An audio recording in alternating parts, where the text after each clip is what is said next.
Stand by.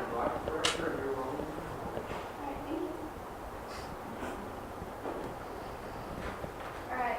In 5, 4, 3, 2, 1. Cue talent. Today on Skills USA News, the latest in a missing Malaysian airline flight. Also, a new update on healthcare. All this and more Skills USA News starts now.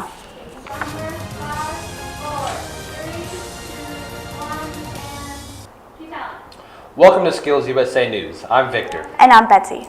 Need extra time to finish signing up for the healthcare before the March 31st deadline? Then you're in luck. The Obama administration is hard at work to extend the deadline for those who are already started in the application process.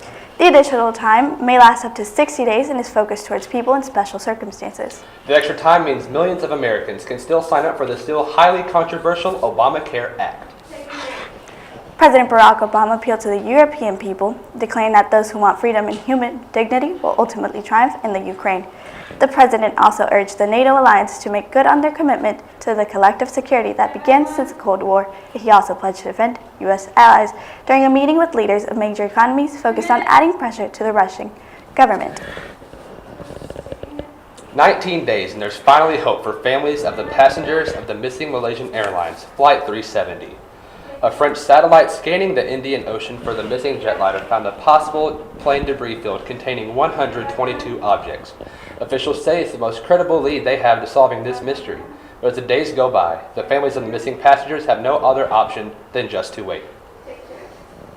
And closer to home, on Wednesday, a collision that resulted in a spill of as much as 168,000 gallons of thick fuel into the Galveston Bay. Pilots are hard at work to diminish a group of ships that built up during a 3-day closure of a Houston ship. While waterways have opened again, traffic has been restricted to daylight hours.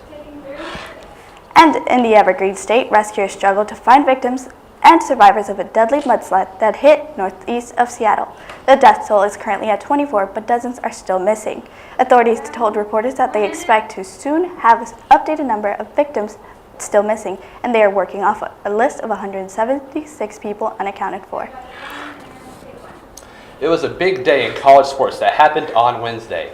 A federal agency said the football players at Northwestern University in Illinois can now unionize.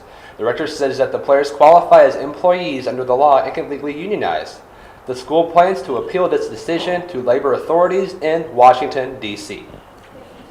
Well, organizers have begun to plan day in New Mexico landfill for, get this, a video game. That's right, Betsy. Fuel Entertainment and Lightbox have begun digging for E.T., the extraterrestrial. Well, Victor, did you know that it's considered the worst game in Atari history of all time? Well, I didn't, but I have played some pretty bad games. Well, we all have, but that's all the time we have for Skills USA News. I'm Betsy. And I'm Victor. Make sure to find us on Facebook and follow us on Twitter. Thanks for watching.